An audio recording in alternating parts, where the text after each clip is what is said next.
দোসরা নভেম্বর যেমন উত্থান একাদশী, তেমনি 5ই নভেম্বর পালিত হবে রাস পূর্ণিমা, 19শে কার্তিক সম্ভবত, ইংরাজিটা 5ই নভেম্বর।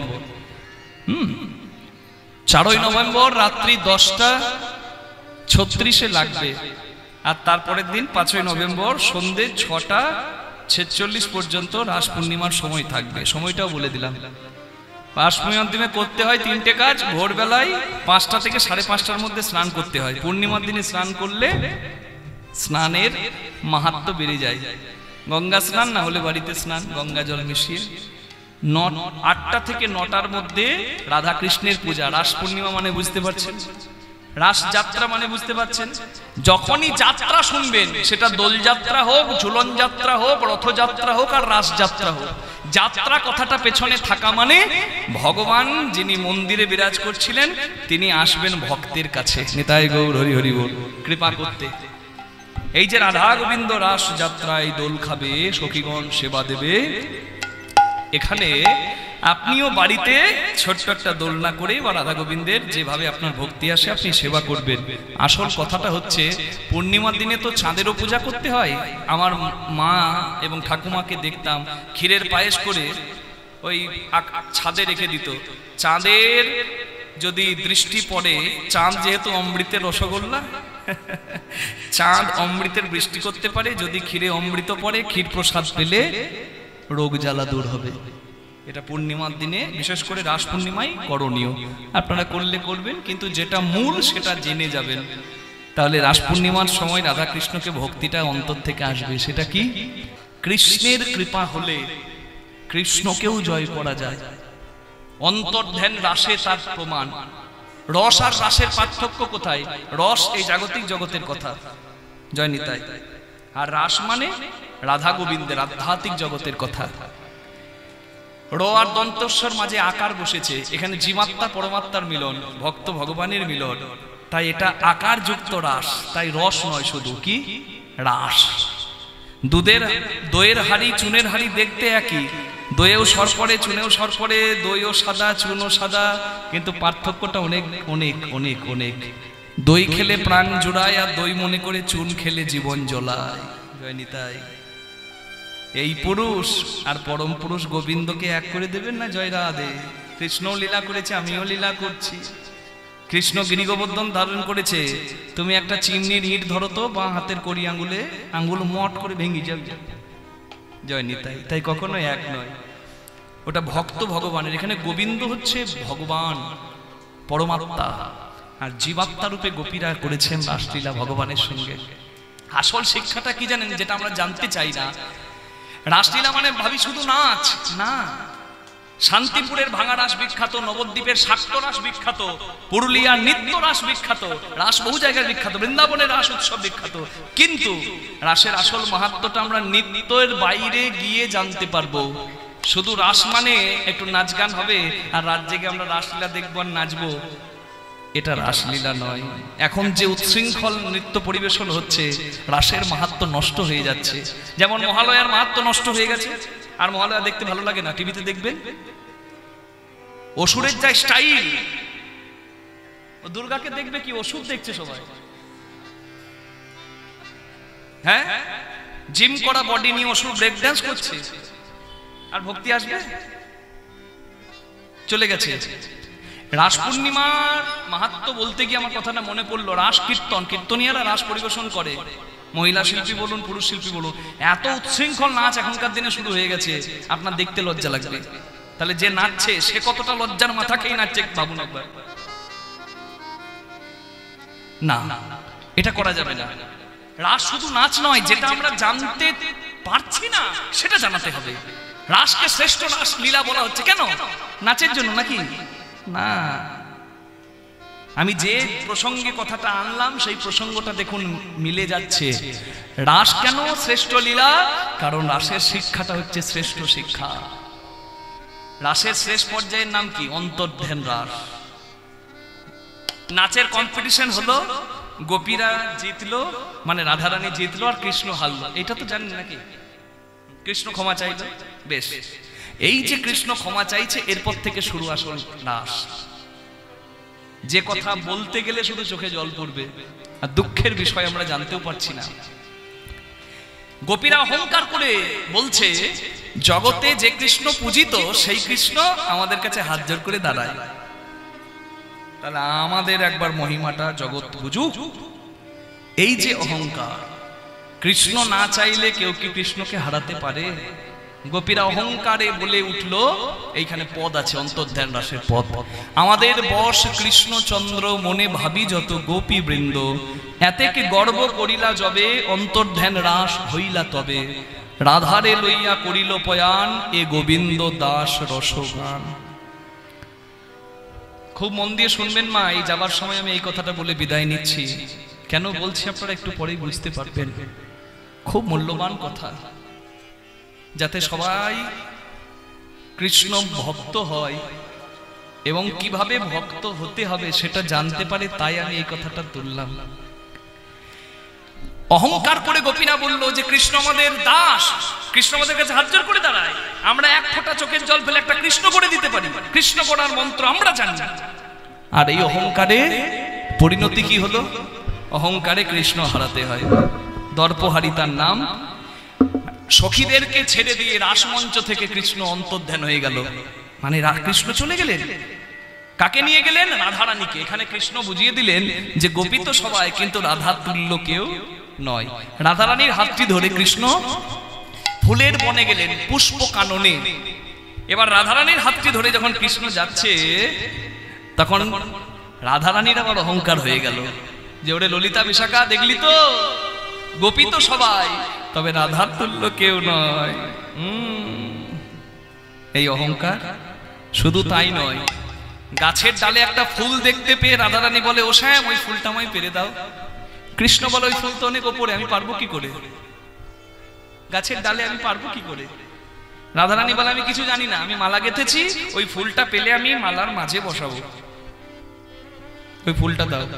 কৃষ্ণ বলে, বেশ রাই, তুমি আমার কাঁধের উপর দাঁড়াও, আর এক হাতে ডাল ধরে এক হাতে ফুল পেরে নাও। যেমন কথা তেমন কাজ। কৃষ্ণ রাধারানীকে কাঁধে তুলেছে, রাধারানী কৃষ্ণের কাঁধের উপর দুটি চরণ রেখে এক হাতে ডাল ধরে এক হাতে ফুল নিয়েছে। এই পর্যন্ত তো সব ঠিক আছে নাকি মা? ভালোই লাগছে। কৃষ্ণের কাঁধে রাধা, এক হাতে ডাল এক হাতে ফুল। এরপরে কি? রাধারানী যেই নিচের দিকে তাকিয়েছে, তখনই রাধারানী দেখতে পেল রাধার চরণ তলে কে? রাধারানী উপরে, কৃষ্ণ নিচে আছে, তাহলে রাধার চরণে কে? কৃষ্ণ।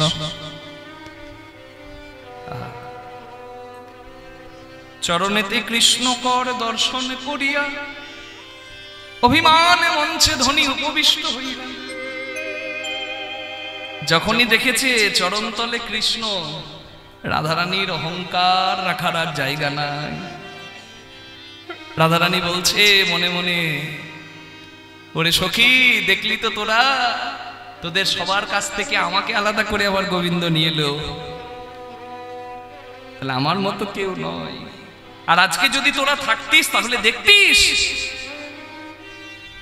আজকে যদি তোরা থাকতিস তাহলে দেখতিস জগতে যে কৃষ্ণের চরণ সবাই চায়, সেই কৃষ্ণ আমার চরণ ধরে দাঁড়ায়। এবার সত্যি করে বলুন মা, রাধা যত প্রিয়ই হোক, যে নিজের অহংকার ভেঙে ফেলেছে, ভৃগুমুনির চরণের চিহ্ন ইচ্ছা করে বুকে ধারণ করেছে, রাধা যত প্রিয়ই হোক না কেন, সে কি রাধারানীর অহংকার রাখবে?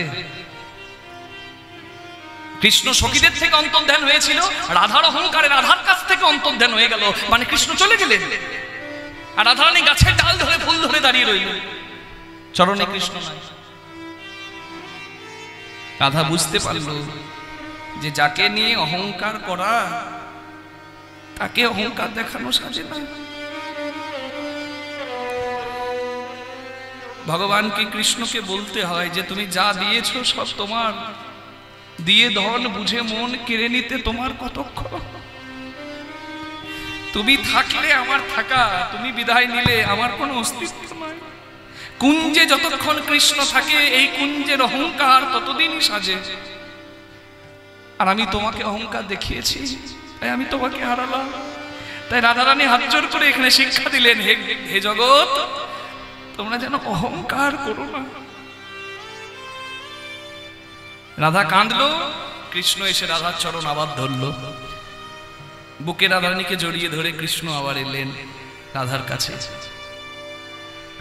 আর এদিকে গোপীরাও প্রার্থনা করলো, গোপী গীত গাইলো, হে নন্দ নন্দন, হে কৃষ্ণ গোবিন্দ, হে হে দামোদর, হে হে শ্রী মাধব, জয়তি তেধিকং জন্মনা ব্রজো, শ্রয়ত ইন্দিরা শাশ্বদাত্র হি, দায়িত দৃক্ষুতাং দৃশ্যতাবকা, স্ত্রৈধীতাস্যবো স্তাং বিচ্ছিন্নতে। ন কৃষ্ণ গোবিন্দ, হে দামোদর, হে শ্রী মাধব, তব কথামৃতং তপ্ত জীবনম, কবিভিরিতং কলমশাপং, শ্রবণমঙ্গলম শ্রীমদাততং, ভুবি গৃণন্তি তে ভূরিদা জন। হে নন্দে নন্দন, কৃষ্ণ গোবিন্দ, হে দামোদর, হে শ্রী মাধব। গোপীরা যখন কৃষ্ণের কাছে প্রার্থনা করলো কেঁদে কেঁদে, কৃষ্ণ তখন এসে রাসমঞ্চে আবার দাঁড়ালো। এটাই হলো শিক্ষা, এটাই হলো শিক্ষা। হরি বল হরি বল হরি বল হরি বল হরি বল। জয় নিতাই। রাস পূর্ণিমায় দামোদর ব্রতের সমাপ্তি হয়। রাস পূর্ণিমাটা পালন করে দিলে তারপরে ব্রত উদযাপন করলে অনেক সুফল পাওয়া যায়। তাই রাস পূর্ণিমার দিনে সবাই কৃষ্ণ ভক্তি করবেন, রাধা কৃষ্ণের সেবা করবেন। হরি বল।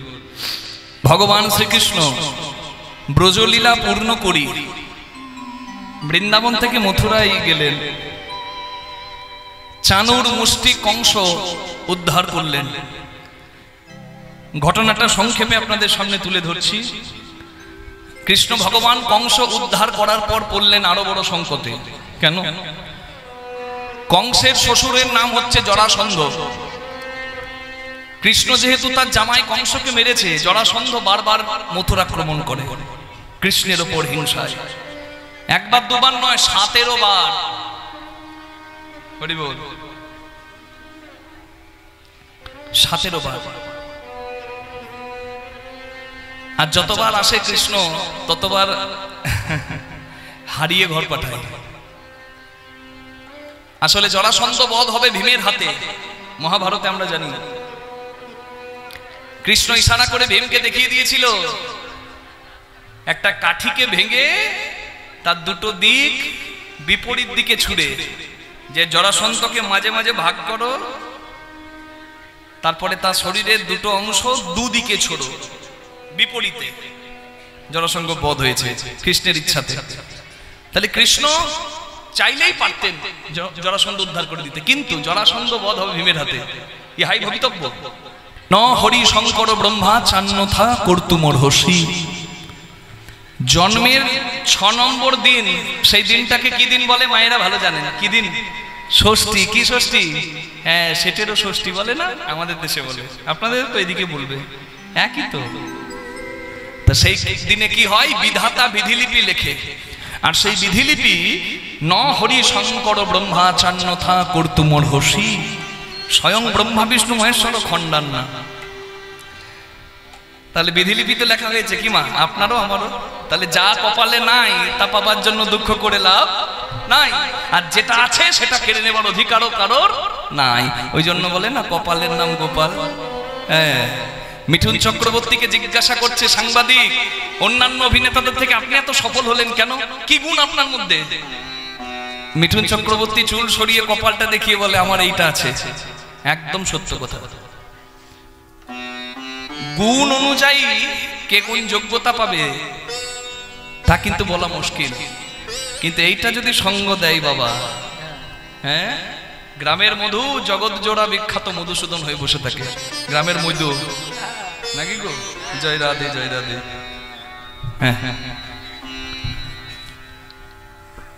কৃষ্ণ ভগবান জরাসন্ধকে বধ করেন নাই, বারবার ফিরিয়ে দিয়েছেন। জরাসন্ধ অসুর জোগাড় করে আনে, দৈত্য জোগাড় করে আনে কৃষ্ণের সঙ্গে যুদ্ধ করতে, কৃষ্ণ হারিয়ে দেয় আর ঘর পাঠিয়ে দেয়। কিন্তু শেষবারের বেলা কৃষ্ণ চিন্তা করলো আজকে জরাসন্ধ একা আসে নাই, মথুরার একদিকে এসেছে জরাসন্ধ আর বিপরীত দিকে আরেকজন শত্রু এসেছে, তার নাম হচ্ছে কালযবন। কৃষ্ণ চিন্তা করলো এক ঢিলে দুটি পাখি মারবো, এইভাবে চলতে পারে না। কৃষ্ণ জরাসন্ধের কাছে গেলেন আর শেষবারের বেলা যুদ্ধ না করে একটু মুচকি হেসে, কৃষ্ণ যেটা ভালো পারে, বুঝতে পারছেন তো, হাসিতে জগৎ জয়, একটু মুচকি হেসে ধুতিটি তুলে এক দৌড়। জরাসন্ধ ভাবছে যে কৃষ্ণ আমার সঙ্গে যুদ্ধ করে সে আজকে ধুতি তুলে দৌড়াচ্ছে কেন, তাহলে আমি এইবার বোধহয় বিরাট বড় একটা হনু হয়েছি, জয় রাধে। কিন্তু কৃষ্ণ কেন পালায়, কৃষ্ণ কেন যায়, এটা জরাসন্ধ জানে না। কৃষ্ণ ভগবান সোজা উঠে গেলেন একটা পাহাড়ের উপরে। দেখতে দেখতে পাহাড়টা দাউ দাউ করে জ্বলে পুড়ে ছাই হয়ে গেল, তৃণলতা গুল্ম কিচ্ছু রইল না, সব পুড়ে ছাই। এবার চিন্তা করলেন কৃষ্ণ ভগবান, জরাসন্ধ নিশ্চয়ই ভেবেছে যে আগুনে পুড়ে আমিও মরেছি। হ্যাঁ, ঠিক হয়ে গেল। জরাসন্ধ ভাবলো যে আগুনে পুড়ে সবকিছু ছাই হলো, সেই আগুনে পুড়ে ওই কৃষ্ণ শেষ। যা, আমাকে ছুঁচো মেরে হাত বন্ধ করতে হলো না, নিজে নিজেই আগুনে পুড়ে মরল। ব্যাস, কৃষ্ণ মরে গেছে, আমার জামাইকে মেরেছিল, আজ নিজে পুড়ে মরেছে, আমার শান্তি, এবার আমি ঘরে যাই।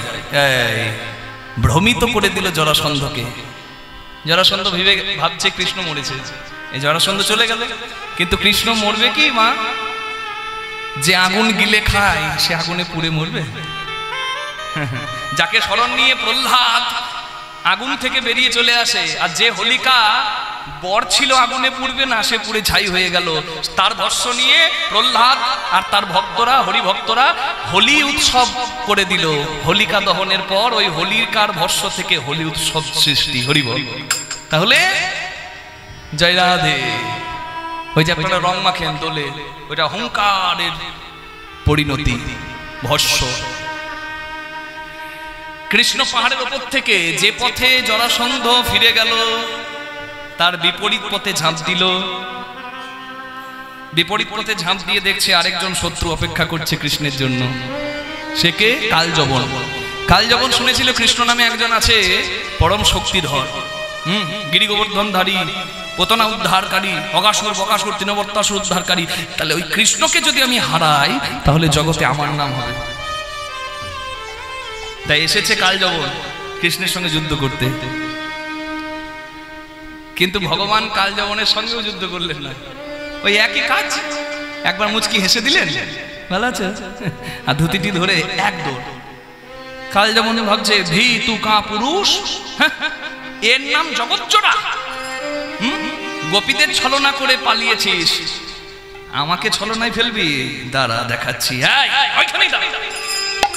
আগে আগে কৃষ্ণ যায়, পেছনে পেছনে জরাসন্ধ। বধের পর আরেকজন শত্রু এসেছিল যে, তার নাম কালযবন, সেও যায়। কৃষ্ণ জগন্নাথ, কৃষ্ণ জগন্নাথ, কৃষ্ণ জগন্নাথ, কৃষ্ণ জগন্নাথ, কৃষ্ণ জগন্নাথ, কৃষ্ণ জগন্নাথ, কৃষ্ণ জগন্নাথ, হে কৃষ্ণ জগন্নাথ। কৃষ্ণায় বাসুদেবায় হরয়ে পরমাত্মনে প্রণত ক্লেশনাশায় গোবিন্দায় নমো নমঃ। কৃষ্ণ জগন্নাথ, হে কৃষ্ণ জগন্নাথ, কৃষ্ণ জগন্নাথ, হে কৃষ্ণ জগন্নাথ, কৃষ্ণ জগন্নাথ, কৃষ্ণ জগন্নাথ, কৃষ্ণ জগন্নাথ, হে কৃষ্ণ জগন্নাথ। হরি বল।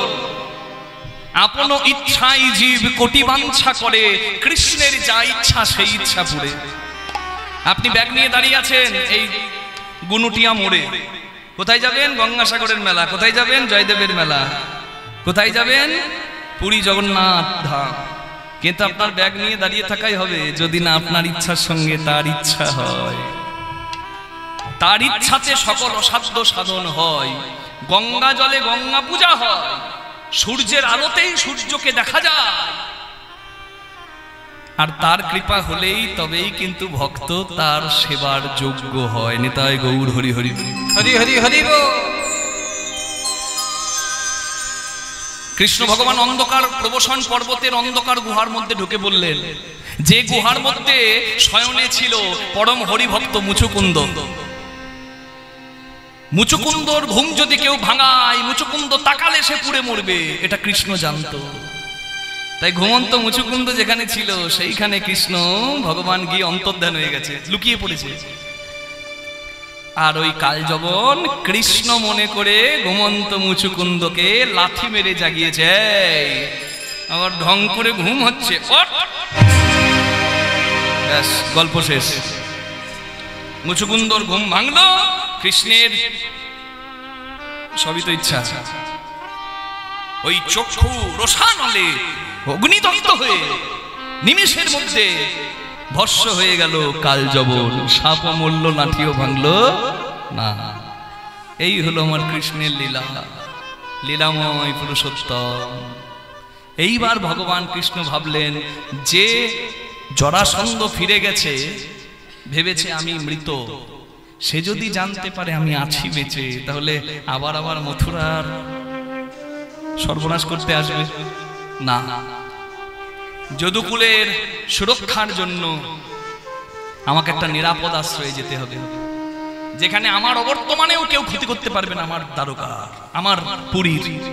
তাই ভগবান প্রবসন পর্বত থেকে গেলেন সমুদ্রের কাছে, সমুদ্রের কাছে চাইলেন একখণ্ড ভূমি, সমুদ্রের ভেতর থেকে উঠল সুরক্ষিত ভূমি, যেখানে চারিদিকে জল আর ভেতর থেকে উঠল মাটি, যে মাটিতে বিশ্বকর্মা নির্মাণ করে দিলেন ভগবানের ঐশ্বর্যের পুরী, যে মাটি আজকে আপনারা দেখতে পাবেন না, কারণ ভগবানের লীলা শেষ, যদুকুল ধ্বংস হলো, আর সেই নগর আবার মাটির তলে চলে গেল।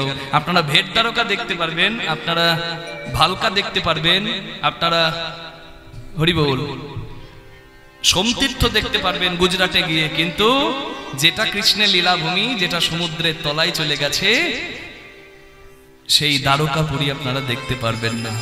ওই সমুদ্রের উপর থেকে উঠেছিল দ্বারকা, ওই মাটি, সেখানেই বিশ্বকর্মা নির্মিত পুরী, যেখানে ভগবানের লীলাভূমি, তারই নাম দ্বারকাপুরী। নিতাই গৌর প্রেমানন্দে হরি হরি বল।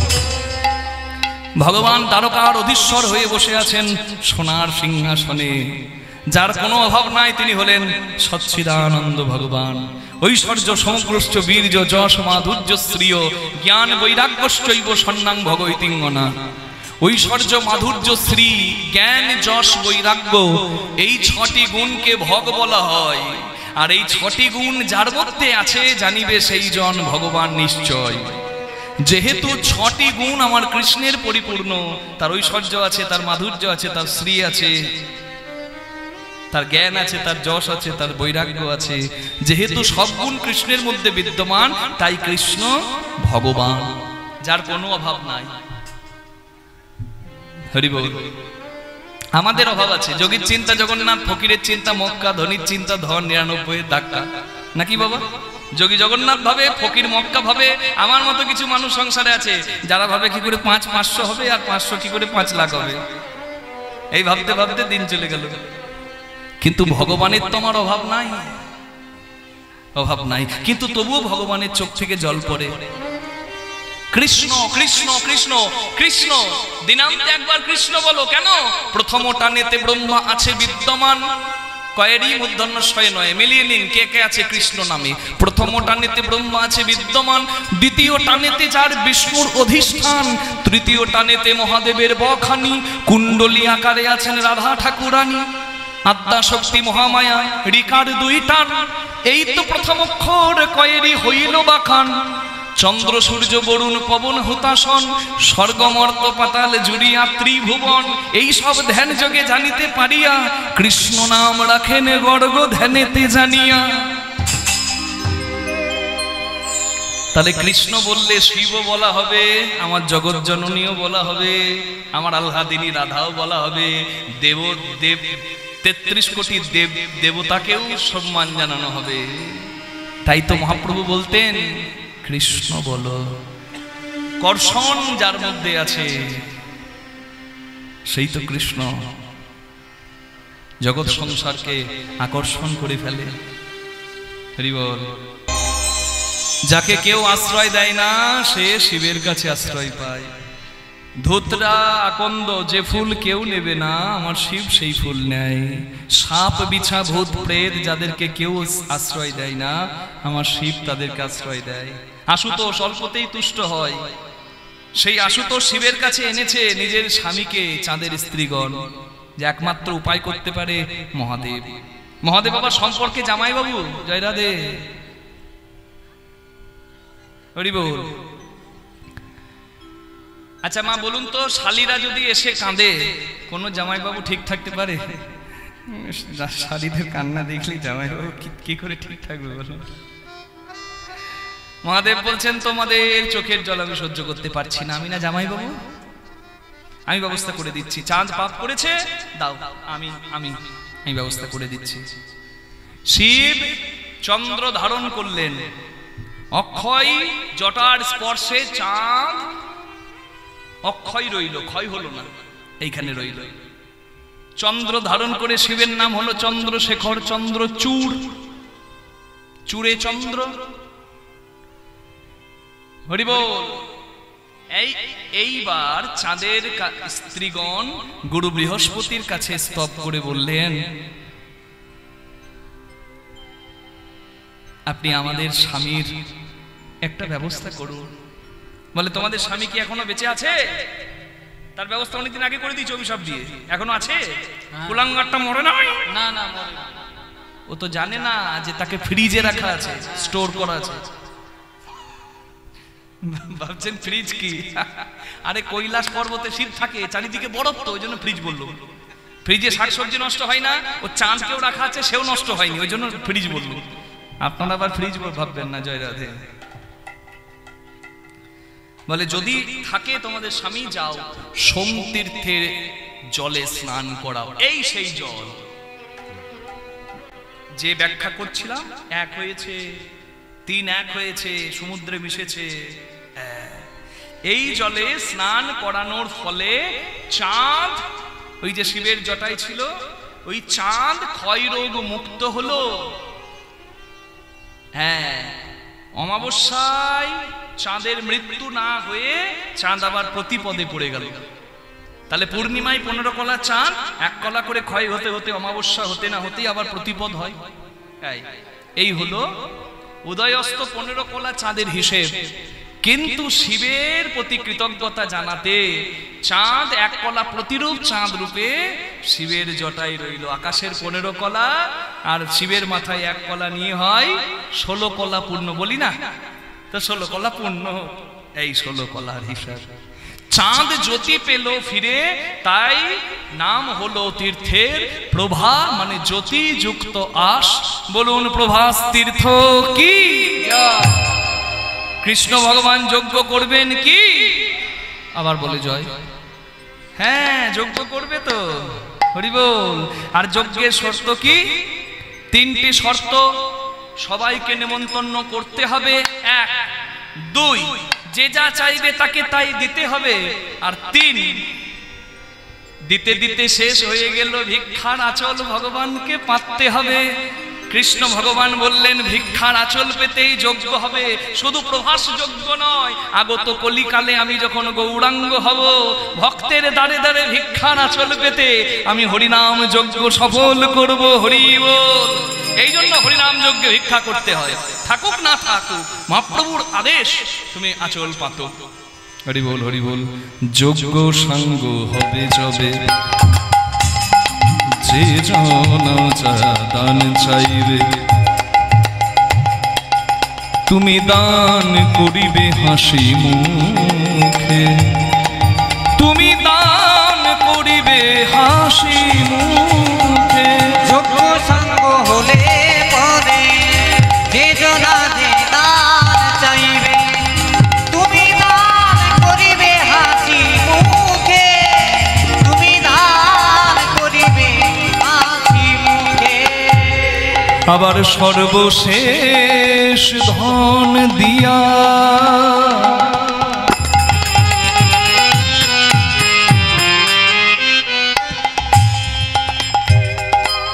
গামাপাসা নি নি নি নি সাদা পা মা পা গা রিভাব নয় খালি গাগামাপাসা নি নি নি রে নি ধা পা মা পা গা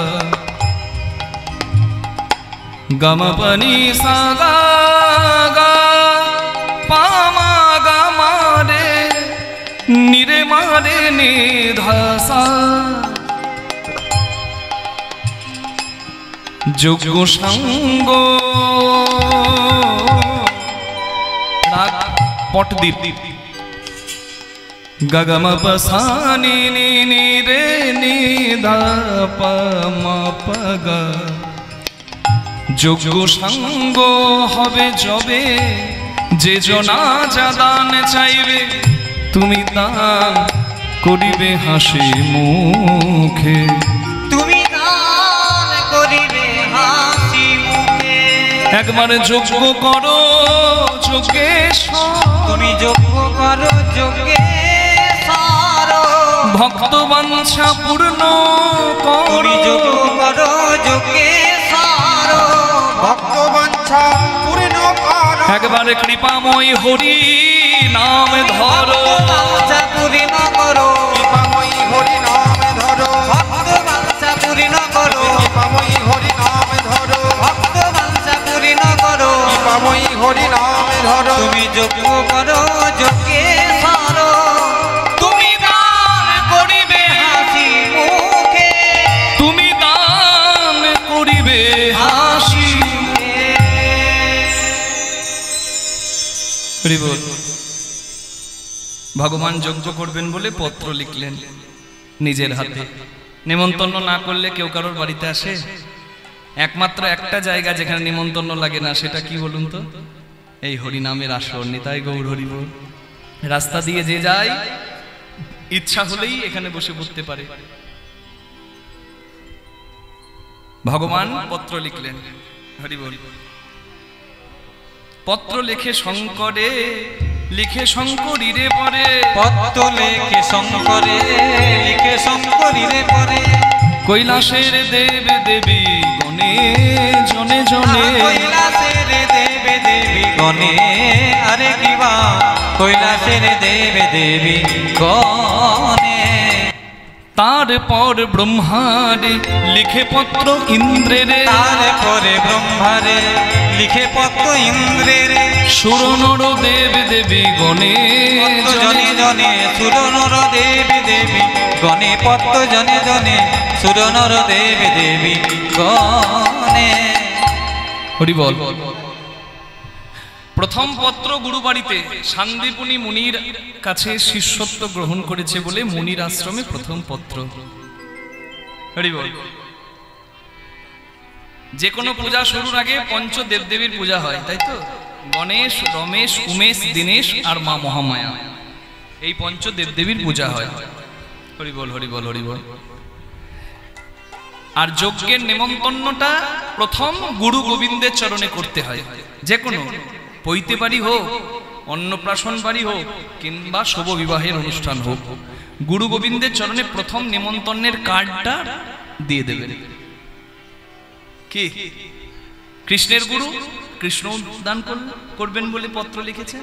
দেবদেবীগণ, অপ্সরা, কিন্নর, বিদ্যাধরী, হ্যাঁ, অষ্টনাগ, সমতলবাসী নৃপতি, তাদের প্রজা আত্মীয় কেউ বাদ থাকলো না, সবার কাছে পত্র যাবে। তাই কৃষ্ণ ভগবান পত্র লিখলেন।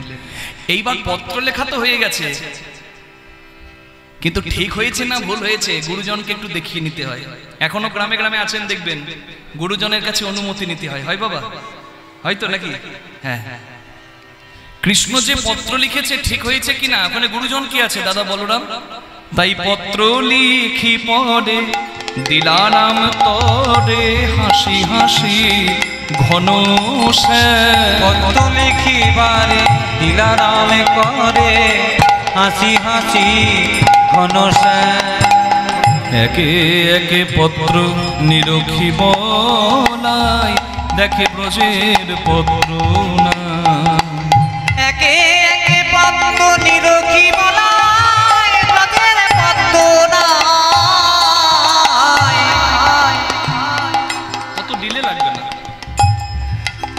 একটি একটি করে পাতা উল্টালো।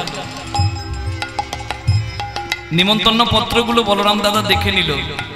সব জায়গায় নিমন্ত্রণ পত্র দেখলো, কিন্তু বৃন্দাবনের পত্র দেখতে না পেয়ে কৃষ্ণকে বলছে, ও ভাই, তুই যজ্ঞ করবি আর মা বাবাকে ডাকবি না?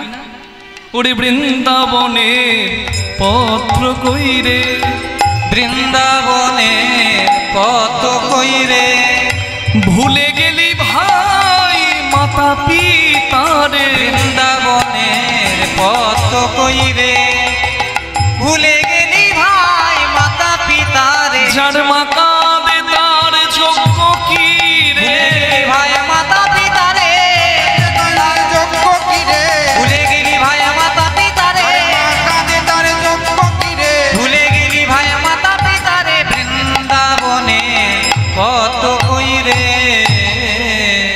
যে ছেলে মা বাবাকে কাঁদায় আর উত্তর ভারত দক্ষিণ ভারত তীর্থ করে বেড়ায়, নরহরি দাস ঠাকুর বলেছেন, তীর্থ ভ্রম হবে তোমার পণ্ডশ্রম। সর্বসিদ্ধি মাতা পিতা গুরু গোবিন্দের শ্রীচরণ।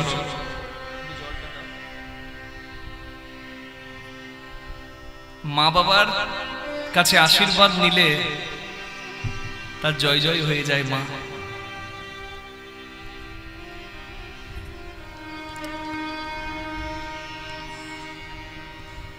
আমি আমার জীবন দিয়ে বলছি, আপনার জীবনের সঙ্গে আপনি মিলিয়ে নেবেন। বলরাম দাদা কৃষ্ণকে বলছে, হ্যাঁ রে, মা বাবা যদি কাঁদে তোর যোগ্য হবে। বৃন্দাবনের মা বাবাকে ডাকার চিঠি লিখিস নাই, মা বাবাকে ভুলে গেলি? আই ভাই, এ তুই কি করলি রে? সত্যি মায়ের কথা বলতে গেলে প্রথম কথা আমার মুখ থেকে যেটা বেরিয়ে আসবে সেটা হলো, আমার জীবনে আমি এই জায়গাটা পেয়েছি যার জন্য, সে হলো আমার মা। ময়দা বলো, রুটি বলো, ভাতের সম নয়, মাসি বলো, পিসি বলো, মায়ের সম নয়। ভাই বলো, বন্ধু বলো, ভগ্নী কাঁদে 3 দিন, মা জননী কাঁদে, মা বাঁচে যতদিন। মা যদি মরেও যায়, শ্মশানে হাড় থাকে পোতা, শ্মশান থেকেও কাঁদে মা, বাছা রইলি কোথা। মা জননীর কিবা দুঃখ বলিব কেমনে, জেনেছিলেন মা কৌশল্যা যেদিন রাম গেল বনে। মা তো মাই হয়। আমার বাবা আমার মা দুজনেই কীর্তন গায়ক এবং কীর্তন গায়িকা। বীরভূমে কেন, কীর্তন জগতে এমন পরিবার খুব কম আছে যেখানে মা, বাবা এবং সন্তান তিনজনেই কীর্তনের সেবায় যুক্ত হতে পেরেছে। আমরা খুব ভাগ্যবান। ময়নাডালের মহাপ্রভু, ভুল করো না দেখতে কবু, চৈতন্য মহাপ্রভু স্মৃতি বিজড়িত ময়নাডালের মাটি। মহাপ্রভু লীলাভূমি। সন্ন্যাস গ্রহণের পর কথিত আছে ওই মাটিতে এসে মহাপ্রভু নিমতমাল যুগল মূলে বিশ্রাম নিয়েছিলেন। যে নিমকাঠ থেকে এখনো মহাপ্রভুর দারু বিগ্রহ তৈরি হয়েছে, এখনো সেবিত হচ্ছে। ময়নাডালে কুকুরেও প্রসাদ পেয়ে আসছে, কারণ তারাও ভক্ত। সেই মাটিতে আমার জন্ম হয়েছে, আমি খুব ভাগ্যবান। আমার বাবা খুব পণ্ডিত গায়ক, এখনো শাস্ত্র অধ্যয়ন করছেন, এখনো বই পড়েন দিন রাত যখন সময় হয়। এবং আমার মা রেডিওর বিহাই আর্টিস্ট ছিলেন তখনকার দিনে। মায়ের এত সুরেলা কণ্ঠ, মা যদি গান গায় আমি গান গাওয়ার সাহস পাই নাই, আমি শুনি। এখন জীবনে আমার মায়ের কাছে একটা সংকট এসেছিল। স্বামী স্ত্রী দুজনে কীর্তন গান গেয়ে বেড়ায়, আর তখন আমার শিক্ষা জীবন। মা চিন্তা করেছিল, স্বামী আমার কীর্তন গাইছে, আমিও কীর্তন গেয়ে বেড়াবো, না আমার খোকা আমার ছেলে কৃষ্ণদাসের হাতটি ধরবো। মা যদি তখন আমার হাতটা ছেড়ে দিত, আমি জানতাম না আমার সৎপথে থাকা হতো কিনা। বাইরে বেড়ানো মানুষটা নিজের কীর্তন জগৎকে বলিদান দিয়ে দিল, আর আমার স্বপ্নটাকে নিজের স্বপ্ন করে দেখল। কীর্তনে প্রথমে আমার আঙুল ধরে আমাকে নিয়ে গেছে। আমার বাবা তো যেতে পারতো না, মা নিয়ে যেত।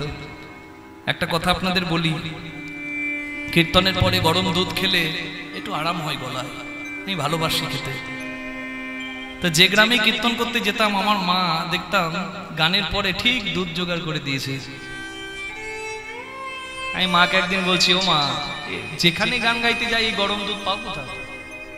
বলছে, ছেলের যদি কষ্ট মা বোঝে, মাঝে মাটি ফাটিয়েও ব্যবস্থা করে আনবে রেখো। সত্যিই তাই।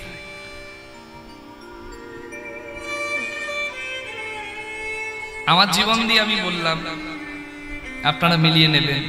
আর বাবা, তার তুলনা হয়?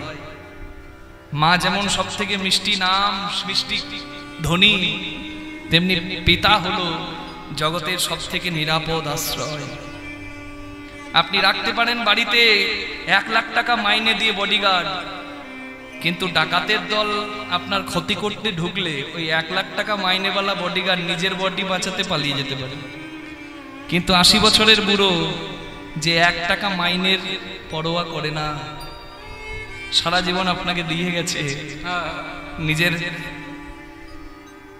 প্রাণটুকু শুধু রেখেছে, সে যতক্ষণ বেঁচে থাকবে ওই ডাকাত যত বড়ই হোক না কেন তার ক্ষমতা নাই সে বেঁচে থাকতে আপনার গায়ে হাত দেবার। তার নাম হলো বাবা। তাই সব জায়গায় গিয়ে বলি, আপনাদের কাছেও বলছি, মা বাবাকে কষ্ট দেবেন না। যতদিন আছে তারা জীবন্ত দেবদেবী, সেবা করে দিন, তাদের আশীর্বাদে আপনাদের জয় জয় হয়ে যাবে। আমার বাবা হারমোনিয়াম মাথায় করে নিয়ে 10 কিলোমিটার হেঁটে ভীমগড়ে গিয়ে, সারাদিনে একটা বাস ছিল তখনকার দিনে, সেই একটা বাসের অপেক্ষা করত। 10 কিলোমিটার হারমোনিয়াম মাথায় করে নিয়ে কীর্তন শুরু করেছিল খালি পায়ে হেঁটে। যদিও আমাদের বংশটা জমিদার বংশ, গুরু বংশ, কিন্তু এমন একটা অভাব এসেছিল, সেই অভাবে সবকিছু শেষ করে দিয়েছিল। বাবার মুখে শুনেছি, লাউয়ের মতো দেখতে একটা সবজি যার নাম খেরো, অন্ন জোটে নাই, ভাত জোটে নাই, খেরো সেদ্ধ করে বাবারা অনেক ভাই বোন দুপুরবেলা খেয়েছিল, আর রাত্রিবেলায় কিছু জোটেনি বলে জল খেয়েছে। এইভাবে বহুদিন পার করেছে, তবু অন্যায় করেনি কারণ। মহাপ্রভুর কৃপায় কীর্তন বাবা শুরু করে খালি পায়ে হেঁটে হেঁটে। আর দেখুন, পিতার পুণ্যে পুত্রের উদয়, বাবার ওই আশীর্বাদ, ওই কষ্ট করা আমাকে আজকে অনেক জায়গায় নিয়ে গেছে। দেশে কীর্তন বিভিন্ন শহরে হলো। যখন ইউনাইটেড কিংডম থেকে ফিরলাম লন্ডনে, আমি লন্ডন থেকে ফ্লাইট ধরে কলকাতায় এলাম। ওই কলকাতা বিমানবন্দরে আমার মাথাটিতে হাত বুলিয়ে আমাকে বুকে জড়িয়ে ধরে বলেছিল, বাবা, আমি খালি পায়ে হেঁটে হেঁটে হারমোনিয়াম কাঁধে করে যে স্বপ্ন দেখেছিলাম, আজকে আমার মহাপ্রভুর অশেষ কৃপা আর বাবার ওই আশীর্বাদটা, বিশ্বাস করুন। আমি এলএসসিতে সেমিনার অ্যাটেন্ড করেছিলাম লন্ডনের ইউনিভার্সিটি। আমার ওই সংকীর্তন ফেস্টের সার্টিফিকেটের থেকেও আমার ওই বাবার করা আশীর্বাদটা আমার থেকে অনেক বেশি দামি হয়ে গেল। তাই আপনাদের সামনেই বলছি, মা বাবা তুল্য সম্পদ নাই, যতদিন থাকবে সেবা করে দিন, ওটাই আপনার আসল স্বীকৃতি হবে। হরি বল। তুই যজ্ঞ করবি আর মাকে ডাকবি না, বাবাকে ডাকবি না, এ তুই কি করলি কানাই? কৃষ্ণ দাদার হাত ধরে বলছে, দাদা গো, তুমি ভাবলে কি করে আমি মা বাবাকে ভুলে যাব? আসলে আমি এত কাঁদিয়েছি মা বাবাকে, বৃন্দাবন ছেড়ে এসেছি, একবারও খবর নিইনি। আমি কি ভাষায় ক্ষমা চাইব, সেই ভাষা খুঁজে পেলাম না দাদা। লেখার ভাষা খুঁজে পেলাম না দাদা। আমি কি ভাষায় চাইব ক্ষমা, লেখার ভাষা খুঁজে পেলাম না দাদা।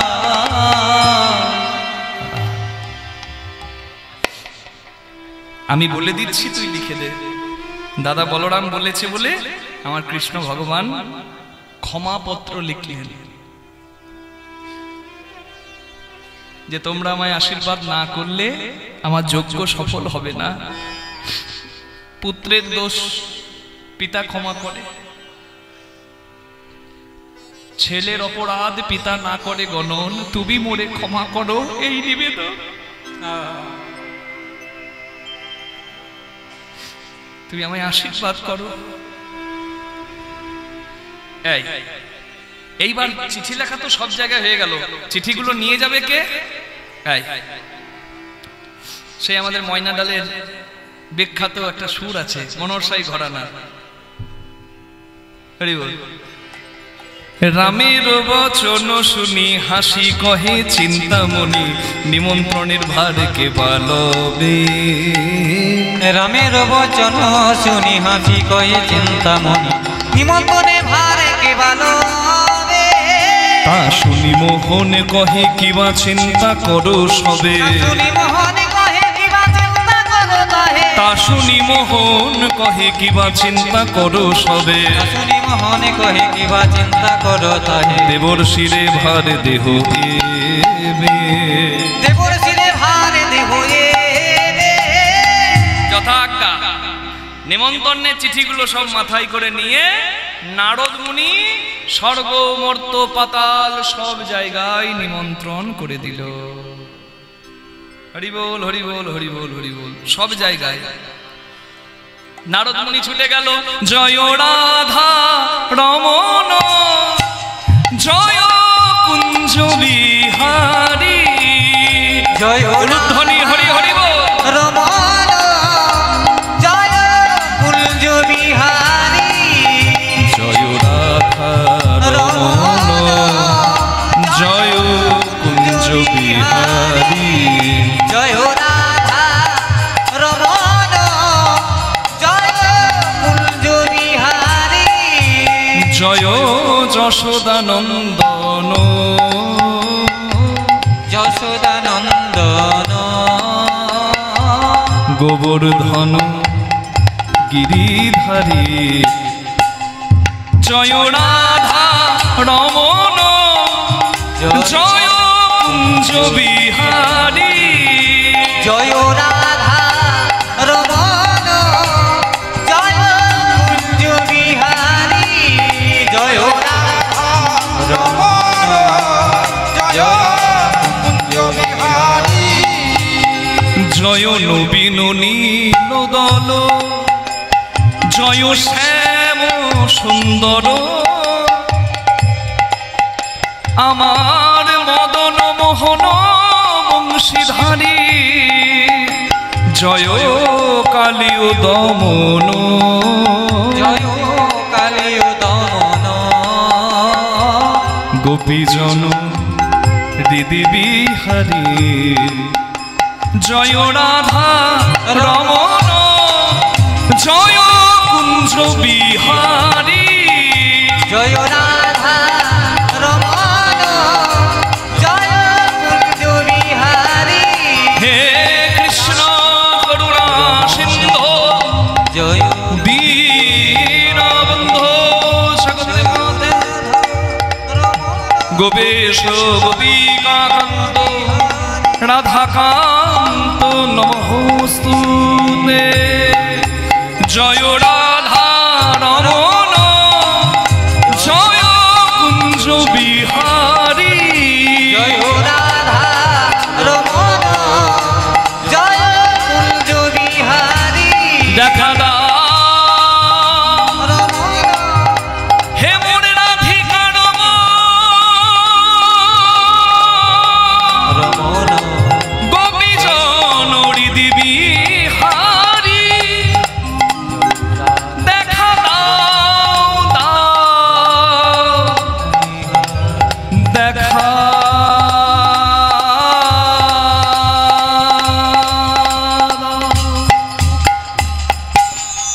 সবাই বলো রাধা রানী কি, শ্যাম সুন্দর কি, সবাই পত্র পেল কি, আবার জয় বলে দিল।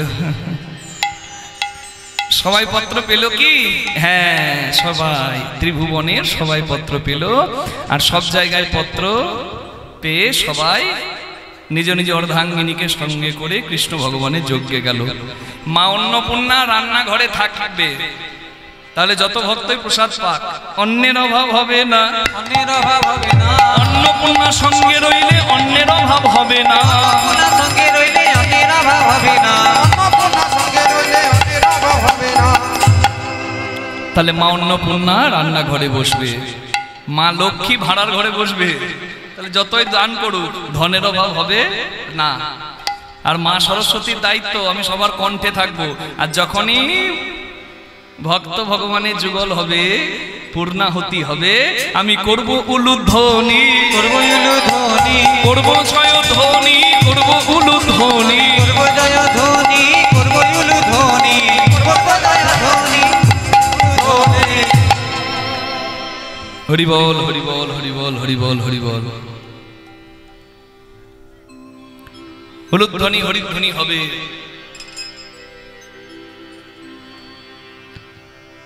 সবাই এসে গেছে।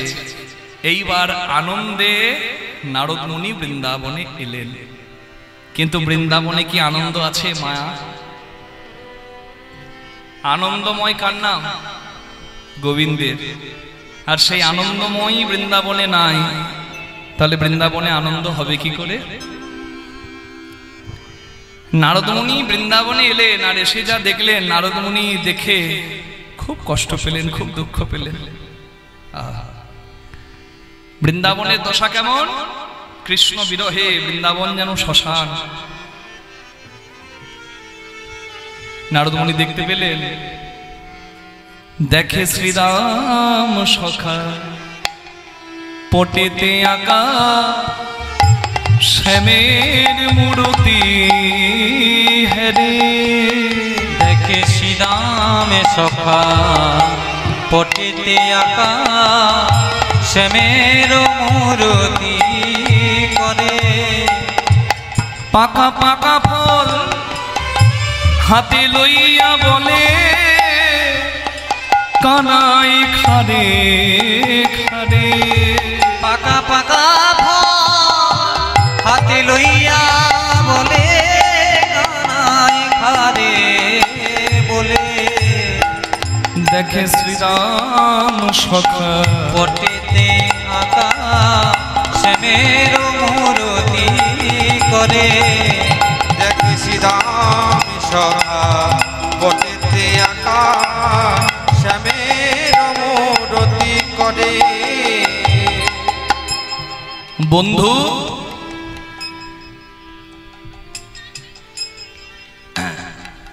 ও টাকা তুমি চললে কোথায়? বন্ধুর বাড়ি। আসবে কবে? যেদিন বন্ধুর সঙ্গে হবে ছাড়াছাড়ি। এটাই বর্তমান বন্ধুত্বের পরিণতি নাকি? টাকা না দিলে সম্পর্ক শেষ, টাকা দিলেও সম্পর্ক শেষ। কিন্তু কে পারে এমন বন্ধুত্ব রাখতে? কৃষ্ণ ব্রজবাসীকে ছেড়ে চলে এসেছে, কিন্তু কৃষ্ণের বন্ধুরা এখনো কোনো কিছু খাবার আগে একটা কৃষ্ণের নামে তুলে রাখে। দেখবেন এই প্রেম কিন্তু বাৎসল্যময়ী মায়ের ক্ষেত্রে দেখা যায়, দেখা যায় না? বা প্রিয়জনকে হারালে আমরা অনেক সময় গয়াতে একটা ফল দান করে আসি, যে ফলটা সারা জীবনে খাই নাই। কৃষ্ণের প্রতি ভালোবাসাটা লক্ষ্য করুন। কৃষ্ণ কাঁদিয়ে চলে গেছে, কিন্তু এখনো কিছু খাবার আগে কৃষ্ণের নামে একটা তুলে রাখে। আর তুলে রাখার সময় বলে, আর কোনোদিন এঠো দেব না তোকে, ফিরে আই না ভাই, তোকে ছাড়া এই সোনার বৃন্দাবন যে ভালো লাগে না।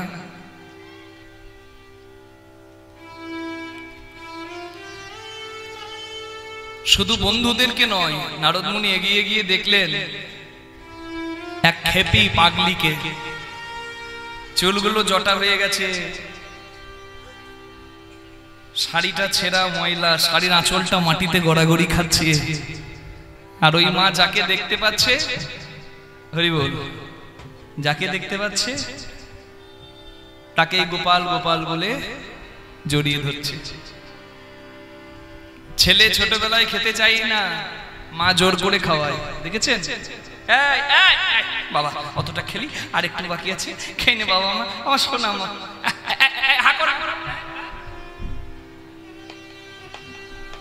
মা জোর করে না? আচ্ছা, ছেলেকে জোর করে খাওয়ায়, কিন্তু মায়ের মুখটার দিকে তাকিয়ে দেখবেন, ছেলে যদি সবটা খেয়ে নেয়, দেখে আপনি কি ভাববেন? যে ছেলে খেলো ঠিক, কিন্তু পেটটা যেন মায়ের ভরল, তাই না? ছোটবেলায় কৃষ্ণ দৌড়ে চলে যেত, আর ওই ননির হাড়ি, ননির বাটি ধরে মা যশোদা পিছু পিছু যেত। কৃষ্ণ যে আর ছোট না, এই কৃষ্ণ যে এখন অনেক বড় হয়ে গেছে, সেই বোধটাই যশোদার নাই। কৃষ্ণময়, কৃষ্ণ যার ভিতরে বাহিরে, যাহা যাহা নেত্র পড়ে তাহা কৃষ্ণ স্ফুরে। মানন্দ রানী করে নবনী ফিরছে দারে দারে। মাতা নন্দ রানী করে নবনী ফিরছে দারে দারে। নন্দ পিতা জেলেছে চিতা, প্রাণ তো জীবার তরে। আনন্দ পিতা ওরে গোপাল রে,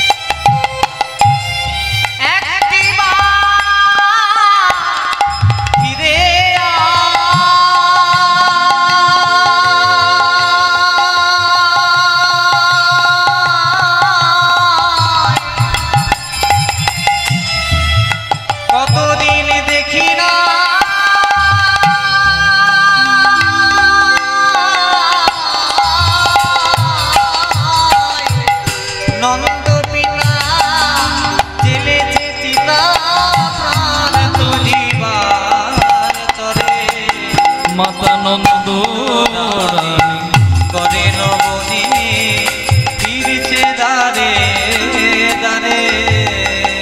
হরি বল।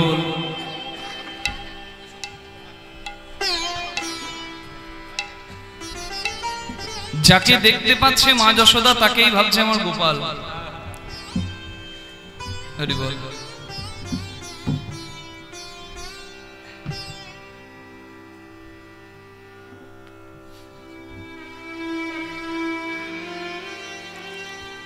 কৃষ্ণময়, কৃষ্ণ যার ভিতরে বাহিরে, যাহা যাহা নেত্র পড়ে তাহা কৃষ্ণ স্ফুরে। মনিটরটা একটু সাউন্ড পরিষ্কার করুন, তুলুন, আউট থেকে আসছে।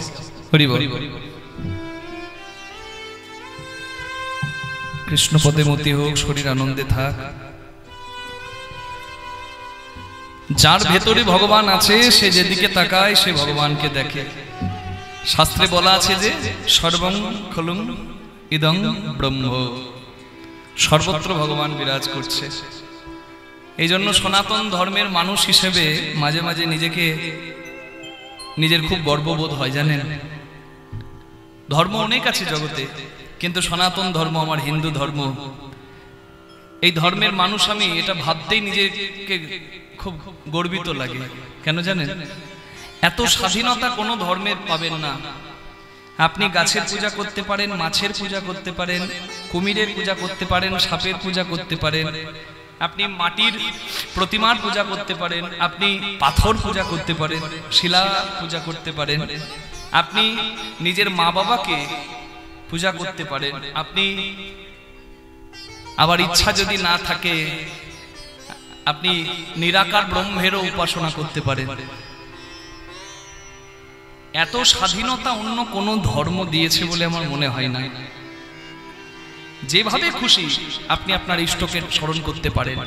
জল ফোটালে বাষ্প, জল জমালে বরফ, বরফ দেখা যায় কিন্তু বাষ্প দেখা যায় না। আপনি আকারেও দেখতে পারেন মন্দিরে মূর্তির মধ্যে, আবার আপনি নিরাকার ব্রহ্মকে অন্তরেও স্মরণ করতে পারেন। তাই গর্বিত মনে হয় নিজেকে আমি সনাতনী বলে। যশোদার ভেতরে আমার গোপাল, তাই যশোদা যেদিকে তাকায় সেদিকে দেখে গোপাল। মায়ের চোখে গিয়ে পড়ল একটা কাঁটার গাছে। কৃষ্ণ কালো আর তমাল গাছও কালো, তমাল গাছে কাঁটা থাকে। কৃষ্ণ মনে করে ওই গাছটিকে মা যশোদা জড়িয়ে ধরেছে আর বলছে আমাকে একবার মা বল, কতদিন মা বলিস নাই। আর যত শক্ত করে জড়িয়ে ধরে তত কাঁটা গাছের কাঁটাগুলো মায়ের অঙ্গে আঘাত দেয়। রক্ত আর চোখের জল কাঁটার গাছ বেয়ে গড়িয়ে আসে। এতক্ষণ নীরবে দর্শক হয়েছিল নারদ, কিন্তু আর থাকতে পারবে না। যশোদাকে ওইভাবে দেখে নারদ মুনি চিৎকার করেছে, মা ছেড়ে দাও মা, তুমি এ কি করছো? ওই কাঁটার গাছ কি তোমার গোপাল হয়? আর নারদের মুখে মা ডাক শুনে মা যশোদা তাড়াতাড়ি কাঁটার গাছটাকে ছেড়ে দিয়ে নারদের দিকে এগিয়ে যাচ্ছে। যশোদা চোখে ভালো করে দেখতে পায় না, তাই গোপাল বলে কে ডাকলো যশোদা বুঝতে পারছে না, চেয়ে দেখে বুঝতে পারছে না। কিন্তু এই নামে কৃষ্ণ বলরাম ছাড়া তো যশোদাকে কেউ ডাকে না। তাই মা যশোদা কেঁদে কেঁদে বলে আমায় কে ডাকলি রে? এই নামে মা বলে আমায় তো কেউ ডাকে না, সবাই বলে খেপি পাগলি। তবে তুই কে এলি বাবা? তুই আমার রাম এলি না, কানহাইয়া এলি। রাম এলি না, কানহাইয়া এলি। আমার হলধারি না, আমার গিরিধারী। তুই রাম এলি না, কানহাইয়া এলি। চোখের জল মুছো মা, আমি তোমার কৃষ্ণও নই, আমি তোমার বলরামও নই। তবে তোমার কৃষ্ণকে আমি মা বলে কাঁদাবই, আর না হলে আর কোনোদিন কীর্তন আমি করব না। মা তুমি আর কৃষ্ণ বলে কেঁদো না, তোমার কৃষ্ণ যজ্ঞ করবে, আমায় পত্র দিয়ে পাঠিয়েছে, বলেছে যে আমি উপবাসী হয়ে যজ্ঞ করব। মা নিজের হাতে এসে যদি আমায় ননি না খাওয়ায় তাহলে আমি উপবাস ভাঙব না।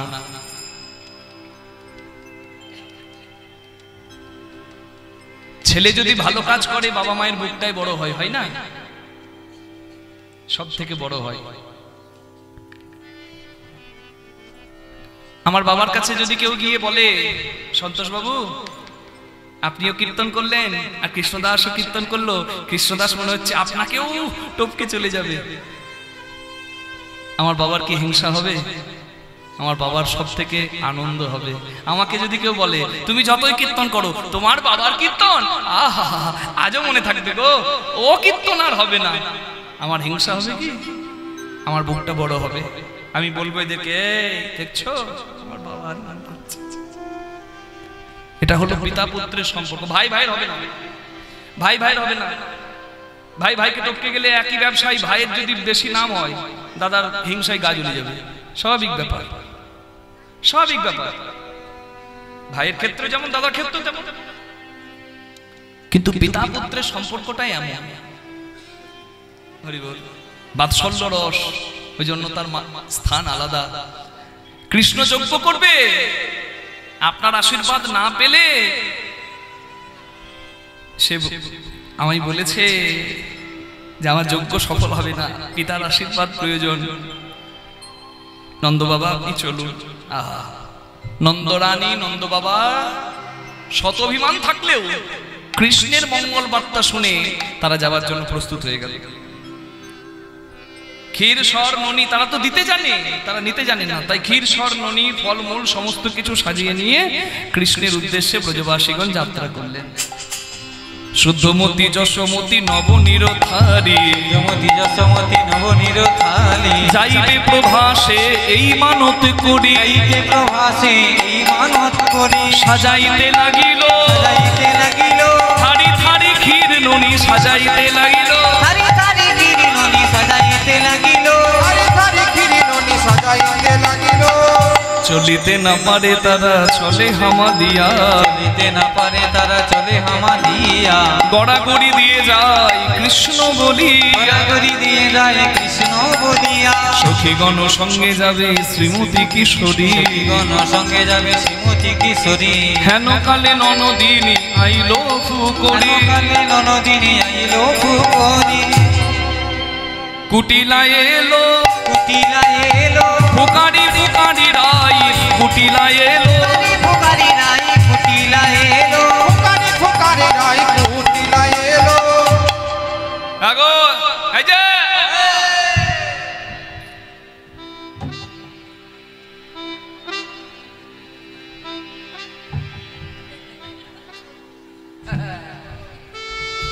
এই যে ওমা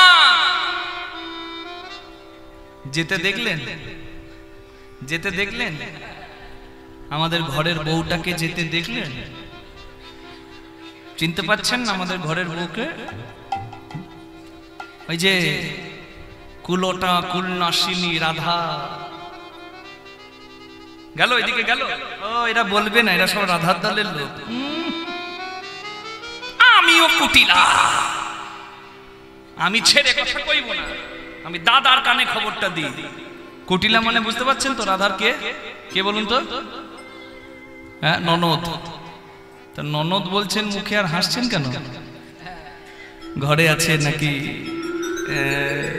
কার কার ঘরে কুটিলা আছে একটু হাত তুলবেন তো। ঝগড়া লাগাবো না। আরে আপনাদের ননদরা ভালো, এই যে মন দিয়ে কীর্তন শুনছেন, ননদ থাকলে কি আর কীর্তন শোনা হতো? হ্যাঁ, তারাই হলো কুটিলা, তারাই হলো কুটিলা, ভজন পথের বাধা ছাড়া তারাই হলো কুটিলা, পথে বাধা যারা তারাই হলো কুটিলা, যারা ভজন পথের বাধা তারা কুটিলা। আপনাদের ননদরা ভালো, এই যে মন দিয়ে কীর্তন শুনছেন। হ্যাঁ গো, রাতে যদি কারেন্ট চলে যায় ভালো করে এখন নিজেকে বাতাস দিচ্ছেন, ঘরে গিয়ে ননদকে দেবেন। এসে থেকে দেখছি বাতাস করছে মা আমার। হ্যাঁ গো, আর শীতকালে ননদের পা ফেটে গেলে সর্ষের তেল গরম করে লাগিয়ে দেবে। কিন্তু রাধা রানীর যা ননদ, ওরে বাবা রে, তিলকে তাল করে দেবে একবারে। রাধা রানীর স্বামী আয়ান ঘোষের কাছে গিয়ে বলছে, এই যে কালী ভক্ত দাদা আমার, তুমি কালী নিয়ে পড়ে থাকো, আর তোমার ওই কালী কোন দিকে গেল দেখার সময় নাই। হ্যাঁ হরি বউ, কুটিলা জন্মের সময় কি মা তোর মুখটায় মধু দিতে ভুলে গিয়েছিল রে? মুখে ভালো ভাষা নাই? দাদা আমাকে যা বলার বলো, কিন্তু তোমার বউয়ের কাণ্ড দেখবে চলো। কি হয়েছে?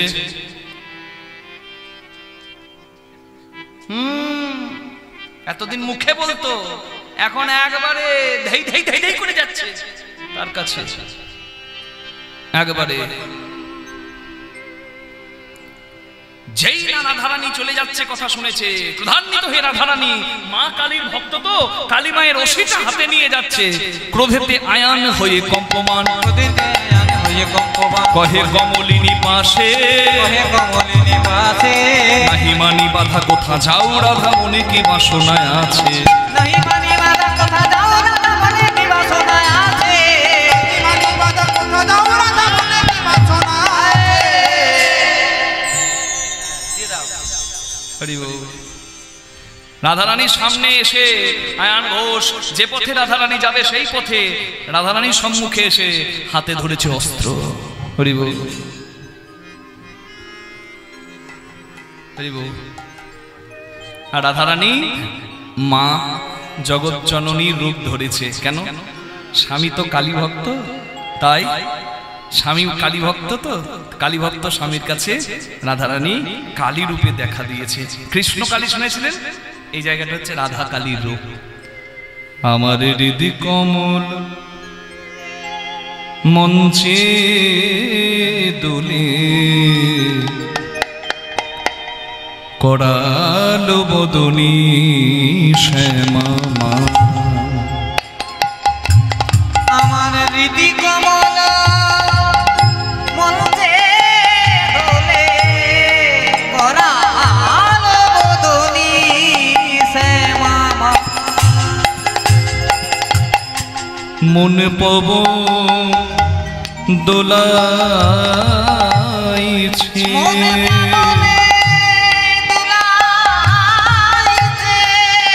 দিবস রজনী উমা মা গো। আমার হৃদি কমল মঞ্চে দোলে করালো বদনী শ্যামা মা। আমার হৃদি কমল মঞ্চে দোলে করালো বদনী শ্যামা মা। ইরা পিঙ্গলা নামা সুষুমনা মনোরমা। পিঙ্গলা নামা সুষুমনা মনোরমা। ইরা পিঙ্গলা নামা সুষুমনা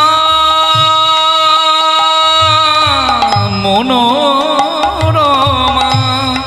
পীরা পিঙ্গলা নামা সুষুমনা মনোরমা।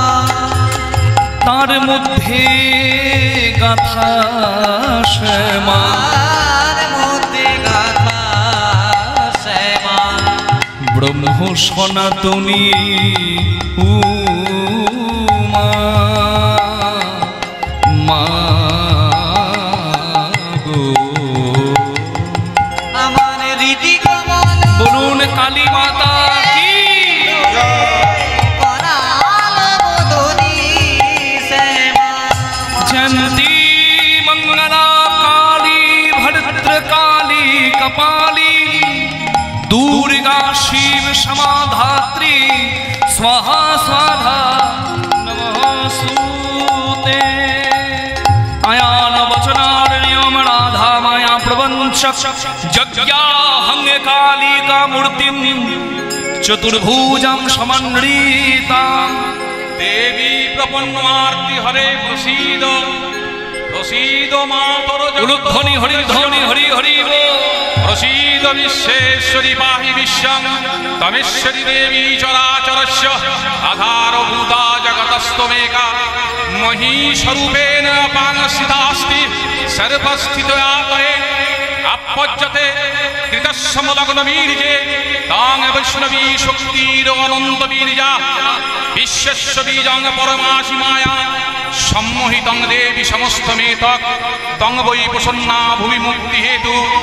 विद्या समस्तास्तव देवी भेदा स्त्रियः समस्ता सकला जगत्सु तथैकया पूरितमन्नकाते स्तुति तव परापरोक्ति। सर्वभूता जदा देवी सर्गमुक्तिप्रदायिनी स्तं स्तुता स्तुत एका वा भवन्तु परमक्तय। सर्वस्य बुद्धिरूपेण जनश्वरीति संस्थिते सर्गापवर्गते देवी नारायणी नमःस्तुते। सर्वमङ्गलमङ्गल्ये शिवे सर्वार्थसाधिके शरण्ये त्र्यम्बके गौरी नारायणी नमःस्तुते। सृष्टिस्थितिविनाशानां शक्तिभूते सनातनी गुणाश्रये गुणमये नारायणी नमःस्तुते। शरणागत दीनार्थ परित्राणपरायणे सर्वस्वार्थी हरे देवी নারায়ণী নমস্তুতে সর্বে স্বরূপে সর্বেশে সর্বশক্তি সমন্বিতে ভয়েভ্যস্তাহীন উলুধ্বনি হরিধ্বনি দুর্গে দেবী নমস্তুতে এতত্তে বদনং সোমং লোচনত্রয় ভূষিতম ত্রিশূলং পাতু ন দেবী পাপে প্রহন সুদানিব অসুরো শ্রীগোসাপঙ্গ চর্জিত তস্তে করজ্জল শুভায় খরগ ভবতু চণ্ডিকে তাং নতাবয়ম রোগান শেষাপহংসি দুষ্টা রুষ্ঠা তু কামান সকলান ভীষ্টান তামশ্রিতানাং ন বিপন্নরানাং তামশ্রিত হাস্যয়তাং প্রয়ান্তি এতৎকৃতং যত্তদনং ত্বাদ্দ ধর্মদিশাং দেবী মহীসুরানাং রূপরৈকৈ অনৈকৈ বহুধাত্ম মৃত্যুং কৃতান্নিকে তৎপ্রকরতি কান্না বিদ্যাসু শাস্ত্রেষু দেশেষু বাক্যেষু চাকদদন্না মমর্ত গর্তে মহা অতি অন্ধকারে বিভ্রাময় তদতীব বিশ্বম রক্ষ্মাংসি যত্র অগ্রবিশাশ্চ নাগা যত্রাহরদস্যুবলানি যত্র তত্র মধ্যে স্থিতাস্তং পরিপাশি বিশ্বম বিশ্বেশ্বরী তং পরিপাশি বিশ্বম বিশ্বত্তিকাধারয় সুধি বিশ্বম বিশ্বেশ বন্দা ভবতি ভবন্তি বিশ্বস্বয়াযতৈ ভক্তির্নম্রা দেবী প্রসীদ পরিপালয় নিত্যং যথাঔষধবধা ততুনৈব সত্য পাপানি সর্বজগতাংশ সমগ্নবাংশু মা মা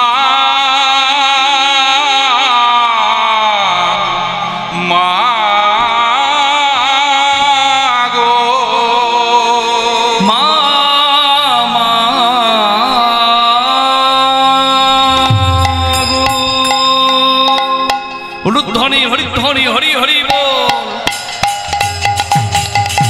বলুন কালী মাতা কি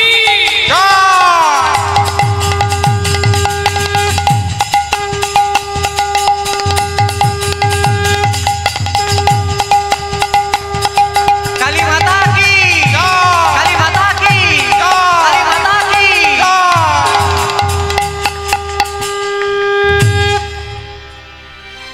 তখন দাঁড়ালো দাঁড়ালো দাঁড়ালো দাঁড়ালো সেই আরাধ্যা কালী হয়ে রায় দাঁড়ালো দাঁড়ালো আরাধ্যা কালী হয়ে রায় দাঁড়ালো দাঁড়ালো আরাধ্যা কালী হয়ে রায় দাঁড়ালো দাঁড়ালো সেই কালী রূপে দাঁড়িয়েছে আর যেই না দাঁড়িয়েছে অমনি কালী ভক্ত তো স্বামী স্ত্রীকে কালী রূপে দেখে আয়ানের হলো চৈতন্য বলে কিশোরী তুমি ধন্য আয়ানের হলো চৈতন্য বলে কিশোরী তুমি ধন্য চিনিতে না পারি তোমায় বলেছি কত কুবচন চিনিতে না পারি তোমায় বলেছি কত কুবচন মম দোষ ক্ষম কিশোরী জানিলাম হে ব্রজেশ্বরী মম দোষ কম কিশোরী জানিলাম হে ব্রজেশ্বরী শ্রীকৃষ্ণ গোলোকেশ্বর তুমি হে গোলোকেশ্বরী শ্রীকৃষ্ণ গোলকেশ্বর তুমি তো গোলকেশ্বরী প্রিয়ল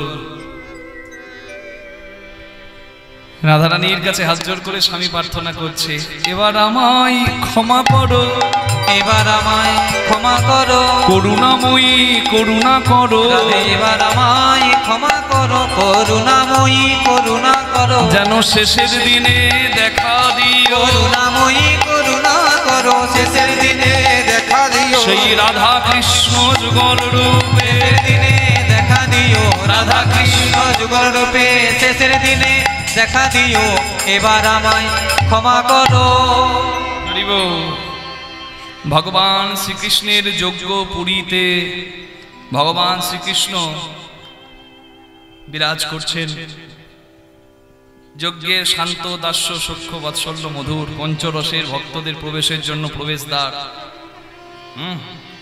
কৃষ্ণ ভগবান যজ্ঞ করবেন কিন্তু সমস্যা কোথায় জানেন যারা নিঃস্বার্থে এসেছে বেশিরভাগই এসেছে স্বার্থ নিয়ে কি যজ্ঞের শেষে যে যা চাইবে সেটাই পাবে শর্তে বলাই আছে কিন্তু নিঃস্বার্থে যারা এসেছে, যারা কৃষ্ণের জন্য এনেছে ক্ষীরসর ননি ফলমূল আদি, কিচ্ছু চাই না, তারা দিতে এসেছে, একবার কৃষ্ণ দর্শন করে চলে যাবে। তারা যখন ভগবানের দরজায় এসে কাঁদছে, ভগবান কিন্তু আর থাকতে পারছেন না। দাঁড়ায় যজ্ঞের দ্বারে মা কাঁদিছে উচ্চস্বরে, গোপাল গোপাল বলিয়া ঘনে ঘন, দেখা দে রে নয়ন তারা, কত বৎসর তোর মা গোপাল হারা, দেখা দিয়ে বাঁচা মায়ের প্রাণ। যশোদা কাঁদছে, পিতৃকুল কাঁদছে, মাতৃকুল কাঁদছে, নন্দ বাবা কাঁদছে, সখারা কাঁদছে, সখীরা কাঁদছে, এমনকি ধেনুবৎসও কাঁদছে এসে, ধেনুকুল কাঁদছে। সবাই যখন ব্রজের এসে কাঁদছে, কৃষ্ণ তখন বলরাম দাদাকে বলছে, দাদা এ যজ্ঞে আমার কাজে না, এ যজ্ঞে আমার কাজে না, মা চোখের জলে বুক ভাষা, যজ্ঞে আমার কাজে নাই, মা চোখের জলে বুকে ভাষায়, যজ্ঞে আমার কাজে নাই। এতদিন মা কেঁদেছে ব্রজে, এখন যদি এসে দরজায় আমার কাঁদে মা, গড়াগড়ি দেয়, তাহলে আমার যোগ্য হবে বা? তখন বলরাম দাদা বলছে, ভাই হরি বল, যে ব্রজবাসীরা সারা জীবন তোর জন্য কেঁদেছে, তাদেরকে উত্তম স্থান তোকেই দিতে হবে। তাই যে যেভাবে কৃষ্ণকে ভালোবাসে, তার কাছে কৃষ্ণ সেভাবেই আসছে। হরি বল হরি বল হরি বল। আপনারা যে যেভাবে আমার কৃষ্ণকে ভালোবাসেন, হরি বল, যে যেভাবে কৃষ্ণকে ভালোবাসেন, তার কাছে সেভাবেই আমার কৃষ্ণ ভগবান আসবেন। জয় রাধে। শুধু ডাকাতে যেন কোনো কৃপণতা না থাকে, আর কোনো ভেজাল না থাকে, বুঝেছেন? কেটাকে বনে, কেটাকে ঘরের কোণে, আর কেটাকে চোখের জলে মনে মনে সে সব জানে। জগন্নাথের যেমন চোখের বড় বড় চোখগুলো দেখেছেন, সিসিটিভি ক্যামেরার মতো, আর চোখে পলক নাই, তেমনি ভগবান তিনিও অপলকে দর্শন করছেন জগৎ জীবকে, তাকে ফাঁকি দেওয়া বড় দায়।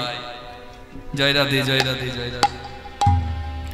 দাদা বলরাম কৃষ্ণের ভুলগুলো ঠিক করে দিচ্ছে। আর দেখছেন আমারও এক দাদা, আমি এখানে গাইলাম, আর ভাইকে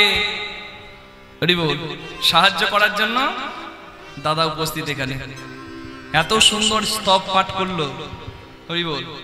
আমি দাদাকে একদিন বলছি, দাদা তুমি যেমন করো ওই স্তবটা ওইভাবে করা আমাকে শিখিয়ে দিও, নিতাই গৌর হরি হরি বল। দাদা আমাকে স্তবটা পাঠিয়েছে, কি সুন্দর স্তব করলো দেখলেন। এখানে আমি আসছি, দাদা আমার ছুটে এসেছে, বড় ইন্ডাস্ট্রিয়াল অফিসার, কর্মব্যস্ত মানুষ, তবুও সময় করে এখানে এসেছেন বোলপুর থেকে। জয় নিতাই। আর আপনাদের সামনে তার প্রতিভার একটু ছোঁয়া দেখিয়েছে মাত্র, বহু গুণের অধিকারী। নিতাই গৌর প্রেমানন্দে হরি বল হরি বল হরি বল। যার যেমন ভাব তার তেমন লাভ। এই ভগবান এসে দাঁড়াচ্ছেন, প্রভাস যজ্ঞের দ্বারে এসে দাঁড়ালেন হরি, প্রভাস যজ্ঞের দ্বারে এসে দাঁড়ালেন হরি, প্রভাস যজ্ঞের দ্বারে দাঁড়ালেন হরি, প্রভাস যজ্ঞের দ্বারে এসে দাঁড়ালেন হরি। যার যেমন ভাবের উদয় সে তেমন, যার যেমন ভাবের উদয় সে তেমনই হেরে, বিনা প্রেমে মেলে না, বিনা প্রেমে মিলে না, প্রেমময় নন্দ লালা বিনা প্রেমে মেলে না, ওই নন্দলালা বিনা প্রেমে মিলে না। প্রথম দরজায় গেলেন, কোথায়? বাৎসল্য মই যশোদা দাঁড়িয়ে আছেন না, যার যেমন ভাব। বাৎসল্য স্নেহেতে গেল যশোদার কোলে, বাৎসল্য স্নেহেতে গেল যশোদার কোলে, উলুধ্বনি সবাই মিলে বাৎসল্য যশোদার কোলে গেল নন্দ, বাৎসল্য প্রেমেতে এলো যশোদার কোলে, ধেয়ে গিয়ে নন্দরানী গোপাল নিল কোলে, গিয়ে নন্দরানী গোপাল নিল কোলে, গিয়ে নন্দরানী গোপাল নিল কোলে, গিয়ে নন্দরানী গোপাল নিল কোলে, করে উলুধ্বনি, করে উলুধ্বনি, যত ব্রজরমণি করে উলুধ্বনি, রমণী করে উলুধ্বনি, রমণী করে উলুধ্বনি। যশোদার কাছে কৃষ্ণ এলো, কিন্তু সেখানে তো আরো একজন মা উপস্থিত ছিলেন, যার নাম দেবকী। আচ্ছা, যশোদা বড় না দেবকী বড়, কি মনে হয় আপনাদের? কে বড় মা? জয় নিতাই। মা কি আর ছোট বড় হয়? কিন্তু এখানে দৃষ্টান্ত আছে একটা।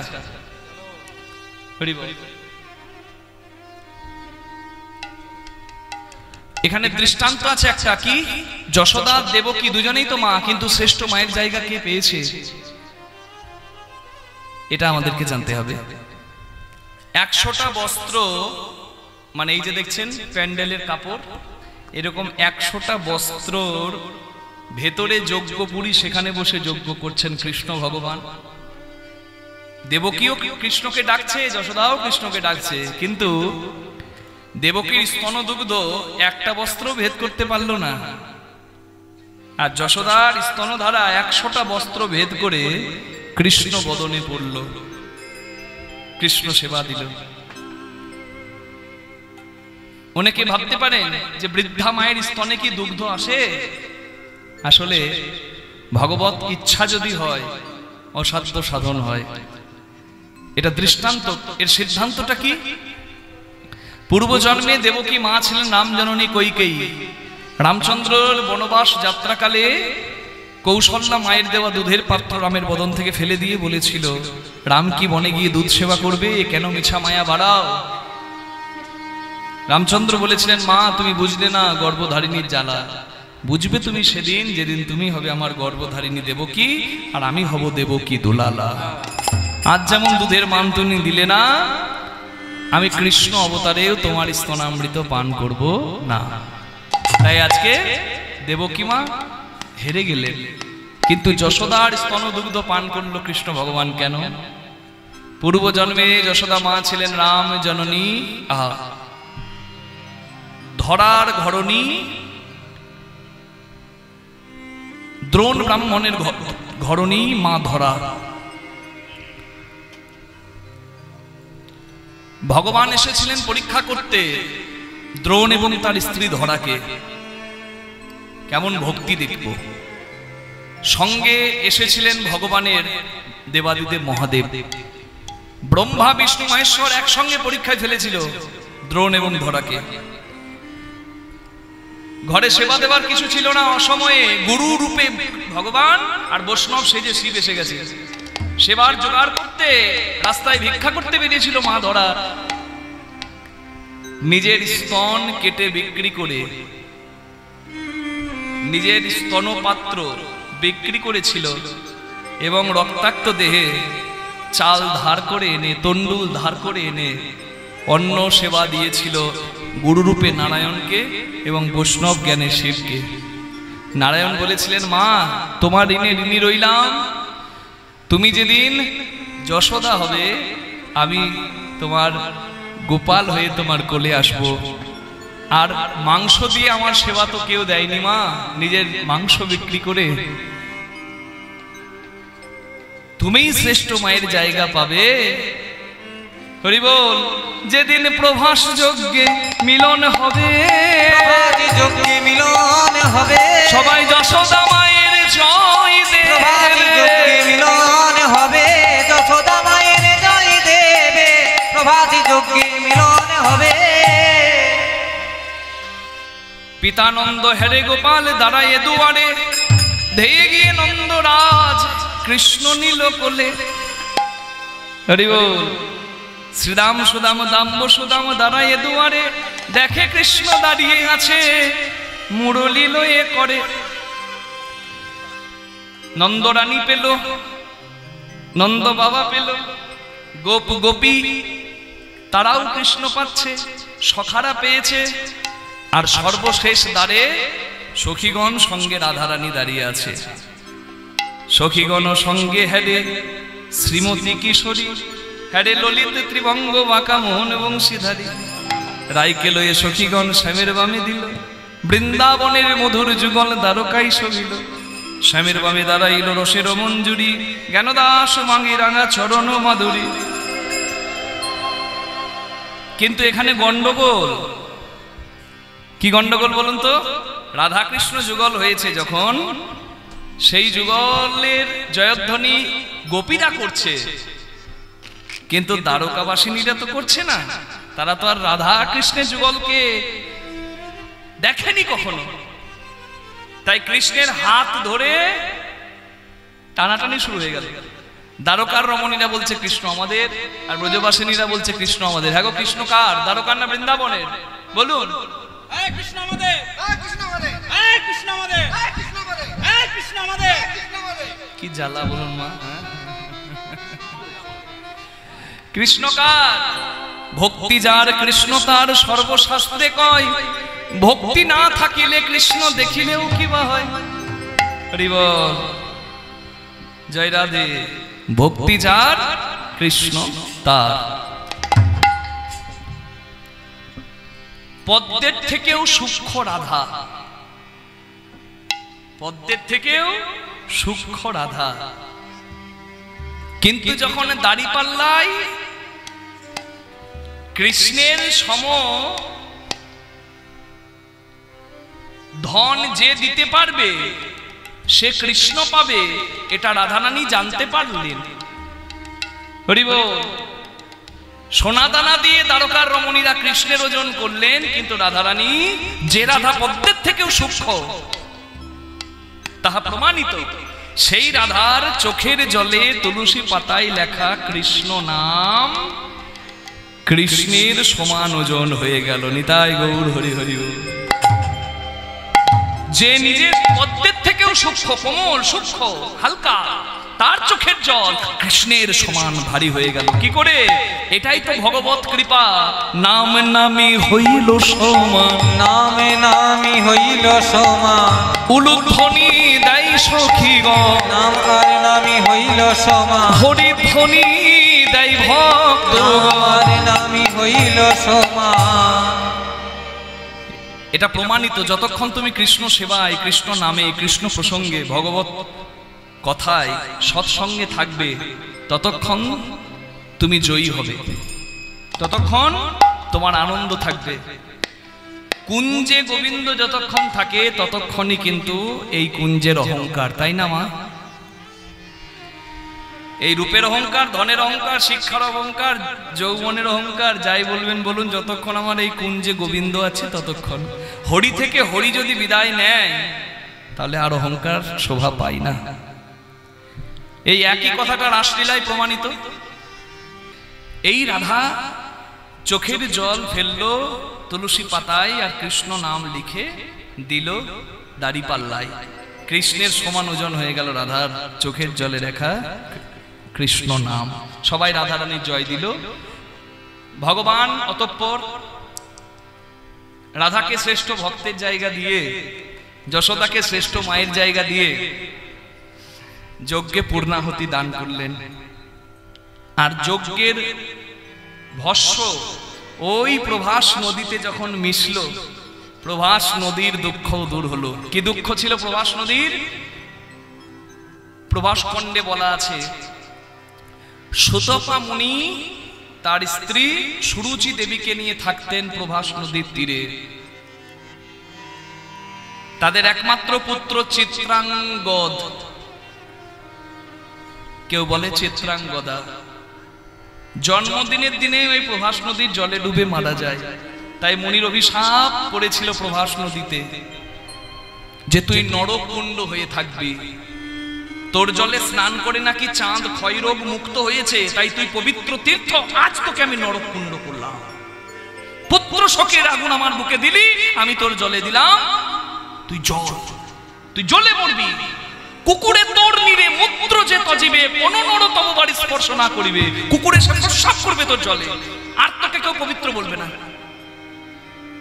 কিন্তু পুত্র শোকে অন্ধ হয়ে অভিশাপ দেবার পর প্রভাস নদী যখন ক্ষমা চাইল সুতপা মুনির কাছে, সুতপা মুনি বুঝলেন জলে ডুবে যদি তার ছেলে মারা যায় এই দোষ তো প্রভাস নদীর নয়, একটি কুমির তার ছেলেকে জলের তলে তলিয়ে নিয়ে গেছে, নদীর দোষ নাই, নদী তো সবাইকে আশ্রয় দেয়। তাই প্রভাস নদীকে আশীর্বাদ করলেন সুতপা মুনি যে তোর এই দুঃখ দূর হবে যেদিন ভগবান শ্রীকৃষ্ণ প্রভাস যজ্ঞ করবে। প্রভাস যজ্ঞের ভস্য যখন তোর জলে পড়বে, তোর সকল দুঃখ মোচন হবে, তোর সকল দুঃখ মোচন হবে, যেদিন পতিতে পাবন যজ্ঞ করবে, সকল দুঃখ মোচন হবে। মনে করে প্রভাস তুমি শুনো বচন, ভগবান কৃষ্ণ রূপে ধরাতে যখন তব তীরে এসে কৃষ্ণ প্রভাস যজ্ঞ আরম্ভিবে, যজ্ঞ অন্তে তব দুঃখ মোচন হইবে। ভগবানের যজ্ঞে কত লাভ কত ফল, তাই বলে দান ব্রত করেছে সবাই, তবে কৃষ্ণের মতো দান ব্রত যজ্ঞ আর কেউ করে নাই। ধন্য ধন্য কৃষ্ণের দান ব্রত যজ্ঞ, যে যজ্ঞের নাম পরক্ষণেই হলো প্রভাস যজ্ঞ। ভগবানের পূর্ণাহুতি দেওয়াই যজ্ঞের ভস্য প্রভাস নদীর জলে মিশলে প্রভাস নদী মুক্ত হলো, ছিল নরককুণ্ড হয়ে গেল পবিত্র তীর্থ। ভগবান যজ্ঞের পরে যে যা চাইল তাকে তাই দান করিল। হরি বল। আর এই প্রভাস যজ্ঞে দান দেওয়ার ফলেই কৃষ্ণের প্রভাস যজ্ঞ সম্পূর্ণ হলো। নিতাই গৌর প্রেমানন্দে। আর এই প্রভাস যজ্ঞের পরে রাধারানী কৃষ্ণের সঙ্গে এক অংশে বিলীন হয়ে অষ্টসখী সম্মিলিত ভাবে গোলক যাত্রা করেছিলেন। এটাই রাধারানীর শেষ অবস্থা। হরি বল হরি বল। তা ভগবানের প্রভাস যজ্ঞ তো সফল হলো, এবার আমরাও গোবিন্দ চরণে একটু পুষ্পাঞ্জলি দেব। কৃষ্ণ যজ্ঞে দিল আহুতি, আমরা দেব কৃষ্ণের চরণে পুষ্পাঞ্জলি। একটু হাত জোড় করুন সবাই। মনা কুপিষ্টম নট সর্বভূমম নাবারিষ্টম নরধাধিপত্যম নয়োগু সিদ্ধি আপনার ভবন বা বন্ধৈত পাদ রজত প্রবন্যা तमेशमादा तद्द्रोपवन्ये तमोजनि क्रोधवशतरीश संसार सारे भ्रमका शरीर न जदीज्य पशतीत्म भव समार्थ नमोस्तुभ्यं भूताय भूतवशाय परायो परमात्मने नमो कृष्णाय रामाय वसुदेव सुताय च प्रद्युम्नाय निरुद्धाय सर्वकाम्यवतये नमो। मायरा আমার সঙ্গে এবার বলুন, হে কৃষ্ণ করুণা সিন্ধু দীনবন্ধু জগৎপতে গোপেশ গোপিকা কান্ত রাধাকান্ত নমস্তুতে। প্রিয়তাম পুণ্ডরীকাক্ষ সর্বযজ্ঞেশ্বর হরি তস্মিন তুষ্টে জগৎ তুষ্ট প্রণীতে প্রণমং জগৎ। মায়েরা তিনবার বলুন নম শ্রী হরি নম শ্রী হরি নম শ্রী হরি। বাবারা বলুন ওং শ্রী হরি ওং শ্রী হরি ওং শ্রী হরি। ব্রাহ্মণগণ বলুন ওং শ্রী হরি ওং শ্রী হরি ওং শ্রী হরি। হরি বল। বাহ, প্রভাস যজ্ঞ সফল হলো, সবাই মিলে হরি বল হরি বল হরি বল বলো। মায়েরা এত সুন্দর বসেছে, আমার দেখে মনে হচ্ছে যেন সারা রাত হলেই ভালো হয় নাকি। নিতাই গৌর প্রেমানন্দে হরি বল হরি বল হরি বল। বৃন্দাবন जाऊंगी सखी रे फिर लौट ना